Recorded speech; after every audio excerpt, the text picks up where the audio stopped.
Hi everybody, எல்லாருக்கும் வணக்கம். இந்த பதிவில் இங்கிலீஷ் எப்படி கற்றுக்கிறது அப்படிங்கிறத பார்க்க போகிறோம். நம்ம இங்கிலீஷ் கற்றுக்கணும் அப்படின்னா இந்த 8 பார்ட்ஸ் ஆஃப் ஸ்பீச்சை கற்றுக்கிட்டா போதும். ஒரு 50% ஆஃப் இங்கிலீஷை நம்ம கற்றுக்கிட்ட மாதிரி, ஒரு அரை கிணற தாண்டிட்டோன்னு சொல்லலாம். 8 பார்ட்ஸ் ஆஃப் ஸ்பீச் அப்படிங்கிறது 8 இலக்கண வகைகள் அப்படின்னு தமிழில் சொல்கிறோம். ஸோ அதில் முதல்ல வர்றது நவுன் அப்படின்னு சொல்கிறோம். இந்த நவுனுக்கு தமிழ் பெயர்ச்சொல். இந்த பெயர்ச்சொல் அப்படின்னா நம்ம உலகத்தில் எல்லா பொருளுக்குமே ஒவ்வொரு பெயர் வச்சுருப்போம். உதாரணத்துக்கு ராம், ராஜ், அதே மாதிரி சீதா, இந்த மாதிரி ஆண் பால் பெண் பால்னு பிரித்து எல்லா பொருளுக்குமே நாம் ஒரு பேர் வச்சுருப்போம். ஸோ அந்த மாதிரி பேர் வைக்கிற அந்த விஷயங்களுக்கு பேர் எல்லாமே நம்ம நவுன் அப்படின்னு சொல்கிறோம், பெயர்ச்சொல் அப்படின்னு சொல்கிறோம். உதாரணத்துக்கு நம்ம ட்ரீ அப்படிங்கிறது சொல்லலாம், இல்லை pen, pencil, mobile phone, TV, computer, இந்த மாதிரி எல்லா விஷயமே, ஹவுஸ், இது எல்லாமே பெயர் சொல்ல வரும். ஸோ இந்த பெயர் சொல்ல நாம் தெரிஞ்சுக்கிட்டோம் அப்படின்னா நமக்கு ரொம்பவே ஒரு சென்டென்ஸ் ஃபார்மேஷனுக்கு யூஸ்ஃபுல்லாக இருக்கும். முத ஆரம்பிக்கிறதே அந்த பெயர் சொல்ல வச்சு தான் நம்ம ஆரம்பிப்போம். ஸோ அதுக்கு நம்ம இந்த நவுனுங்கிற இந்த பெயர் சொல்ல நம்ம எப்பயுமே மனப்பாடம் பண்ணிக்கணும். இந்த மனப்பாடம் பண்ணுற பார்ட்ஸ் எல்லாமே அடுத்தடுத்த வீடியோவில் பார்க்கலாம். இப்போதைக்கு இந்த 8 பார்ட்ஸ் ஆஃப் ஸ்பீச்சை மட்டும் நம்ம பார்ப்போம். அடுத்ததாக இருக்கிறது ப்ரனவுன். இந்த ப்ரனவுன் அப்படிங்கிறத பிரதி பெயர் சொல் அப்படின்னு சொல்லுவோம். நம்ம ஒரு பேராகிராஃப் எழுதுகிறோம், ஒரு பத்தி எழுதுகிறோம் அப்படின்னா அந்த பத்தியில் நம்ம திரும்ப திரும்ப அந்த ஒரு பேரையே நம்ம ரிப்பீட் பண்ண மாட்டோம். அதுக்கு பதிலாக இது, அது, இல்லைன்னா அவன், இவன், அவள், அவர்கள், இப்படி ஒரு பத்தியில் நம்ம பயன்படுத்துவோம். அப்படி பார்த்தீங்கன்னா இங்கிலீஷில் he, she, it, they, them, themselves, இப்படி நிறைய ப்ரனவுன் இருக்குது. ஸோ இந்த ப்ரனவுன்கிற பார்ட்டையும் நம்ம கவனிக்கணும். அதுக்கு அடுத்தது மூணாவதாக நம்ம கற்றுக்க வேண்டியது வேர்ப் அப்படிங்கிற வினைச்சொல்லை பற்றி நம்ம தெரிஞ்சுக்கணும். ஸோ இந்த வினைச்சொல் அப்படிங்கிறது நம்ம உலகத்தில் எந்த ஒரு செயல் செய்யாமையும் இருக்கவே முடியாது. எப்படியும் ஒரு செயல் செஞ்சுக்கிட்டே தான் இருப்போம். அந்த செயலுக்கு பேர் இங்கிலீஷில் வேர்ப் அப்படின்னு சொல்கிறோம். உதாரணத்துக்கு நீங்கள் இப்போ இந்த வீடியோவை வாட்ச் பண்ணிக்கிட்டு இருக்கீங்க. ஸோ இந்த ஆக்ஷனுக்கு பேர் பார்த்துக்கிட்டு இருக்கிறோம் அப்படிங்கிறது தமிழில் சொல்கிறோம். அது இங்கிலீஷில் வாட்ச் அப்படின்னு சொல்கிறோம். இப்போ இந்த வீடியோவை நீங்கள் ஒரு செல்ஃபோனில் பார்த்துட்ருக்கீங்க அப்படிங்கிறப்போ அதை பிடிச்சிக்கிட்டு தான் பார்த்துட்ருப்பீங்க. பிடிச்சிக்கிட்டுங்கிறது இங்கிலீஷில் ஹோல்டு அப்படின்னு சொல்கிறோம். ஸோ இந்த மாதிரி வாக்கியங்களை அமைக்கிறதுக்கு ஒரு வினைச்சொல் கண்டிப்பாக இருக்கணும் இல்லையா? அந்த வினைச்சொலுக்கு பேர் நம்ம இங்கிலீஷில் வேர்ப் அப்படின்னு சொல்கிறோம். அதுக்கு அடுத்து ஃபோர்த்தாக இருக்கிறது அட்வர்ப். இந்த அட்வர்ப் அப்படிங்கிறது வினையை சிறப்பிக்கும் சொல் அப்படின்னு சொல்கிறோம்.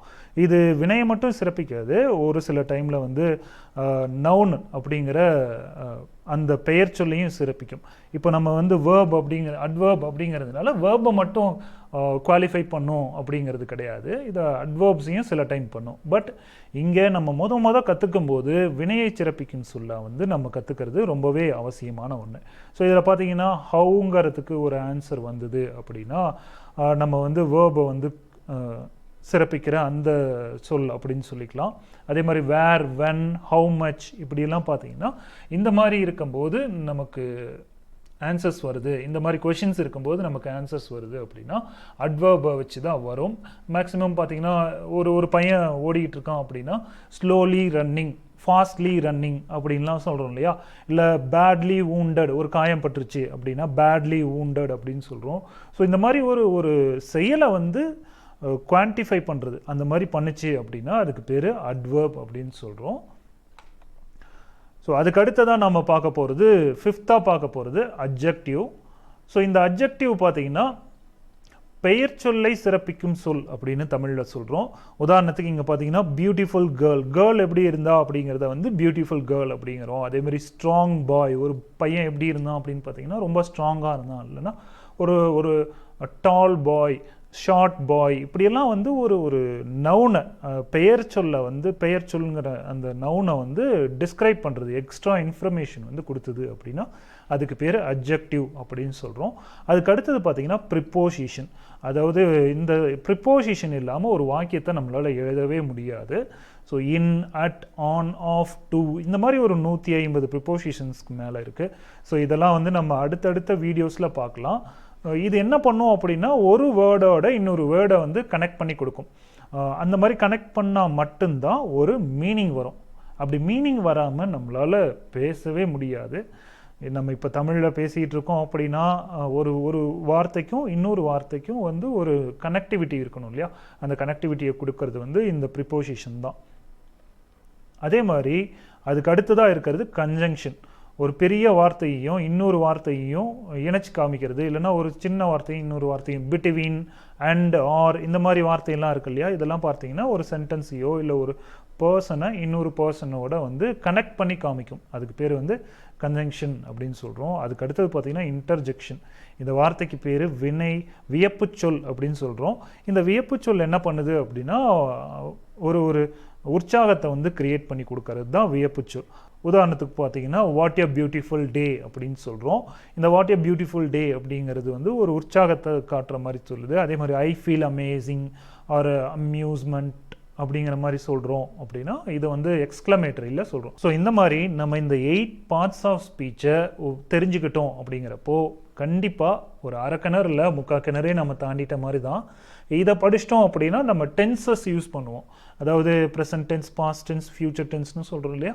அந்த டென்சஸை யூஸ் பண்ணி நம்மளால் வாக்கியங்களை அந்த சென்டென்சஸை வந்து ஈஸியாக எழுத முடியும். ஸோ இப்போதைக்கு இந்த 8 பார்ட்ஸ் ஆஃப் ஸ்பீச் என்னென்னு நீங்கள் தெரிஞ்சுக்கிட்டீங்க.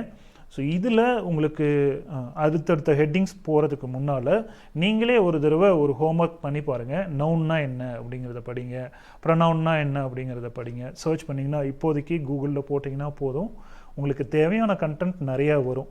அதில் உங்களுக்கு ஏதாவது புரிஞ்சுது அப்படின்னா கீழே கமெண்ட்டில் எழுதுங்க. இல்லை புரியலை, இது என்னன்னு எனக்கு புரியல அப்படிங்கிறப்பையும் நீங்கள் கமெண்ட்டில் எழுதுங்க. அதை பற்றி நம்ம அடுத்து டிஸ்கஸ் பண்ண போகிறோம். ஸோ இந்த வீடியோ உங்களுக்கு பிடிச்சிருந்ததுன்னா உங்கள் நண்பர்களோட ஷேர் பண்ணுங்கள். மீண்டும் அடுத்த வீடியோவில் சந்திக்கலாம்.